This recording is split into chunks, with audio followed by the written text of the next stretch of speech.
যুক্তরাষ্ট্রের তৈরি পোশাকের দোকানে যারা কেনাকাটা করেন তাদের কাছে বাংলাদেশ কোনো অপরিচিত নাম নয়, কারণ বিশ্ববাজারে বাংলাদেশের তৈরি পোশাক অনেকদিন ধরেই অন্যতম জনপ্রিয়।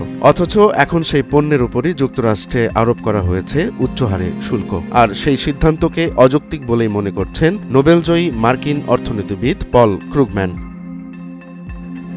তার ভাষায় বাংলাদেশের মতো বন্ধুত্বপূর্ণ ও সরবরাহ নির্ভর দেশগুলোর পণ্যে অতিরিক্ত শুল্ক বসানো যুক্তরাষ্ট্রের জন্য ক্ষতির কারণ হতে পারে। এতে মার্কিন জনগণের জীবনযাত্রা ব্যয় বেড়ে যাবে, অথচ জাতীয় নিরাপত্তা তেমন কোনোভাবে বাড়বে না।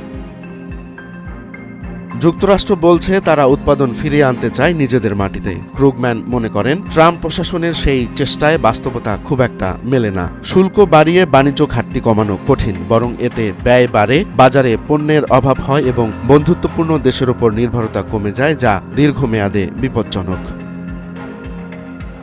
গত ৯০ বছরে যুক্তরাষ্ট্র যে বাণিজ্য নীতি চালু রেখেছে তা রিসিপ্রোকাল ট্রেড এগ্রিমেন্ট অ্যাক্টের ভিত্তিতে, অর্থাৎ যে দেশ মার্কিন পণ্যে শুল্ক কমাবে যুক্তরাষ্ট্র তাদের পণ্যে কমাবে। কিন্তু বর্তমানে সেই নীতির লঙ্ঘনই হচ্ছে বলে মনে করছেন বিশ্লেষকরা।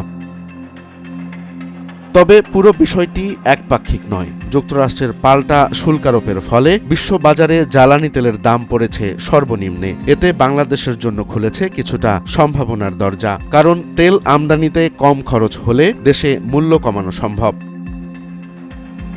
বাংলাদেশ পেট্রোলিয়াম কর্পোরেশন বলছে, যদিও বিশ্ববাজারে দাম কমেছে তবু দেশে এর প্রভাব পড়তে সময় লাগবে, কারণ আগের মাসের আমদানি খরচ ধরেই দেশে দাম নির্ধারণ করা হয়। তবু এই সুযোগ কাজে লাগাতে হবে এমন পরামর্শ দিচ্ছেন বিশেষজ্ঞরা।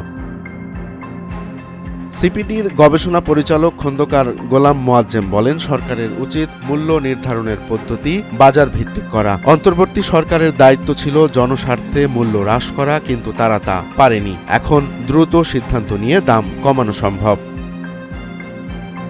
একদিকে যুক্তরাষ্ট্রের শুল্কে বাংলাদেশের অর্থনীতি চাপে, অন্যদিকে বিশ্ববাজারে তেলের দরপতন কিছুটা স্বস্তি দিতে পারে। পল ক্রুগম্যানের মতে, বন্ধুত্বপূর্ণ দেশগুলোর পণ্যে শুল্ক বসানো কৌশলগত ভুল। এমন পরিপ্রেক্ষিতে বাংলাদেশের অর্থনীতিকে রক্ষা করতে এখন চাই সময়োপযোগী সিদ্ধান্ত ও কার্যকর মূল্য সমন্বয়। রোমান্স তালুকদার, নয়া দিগন্ত।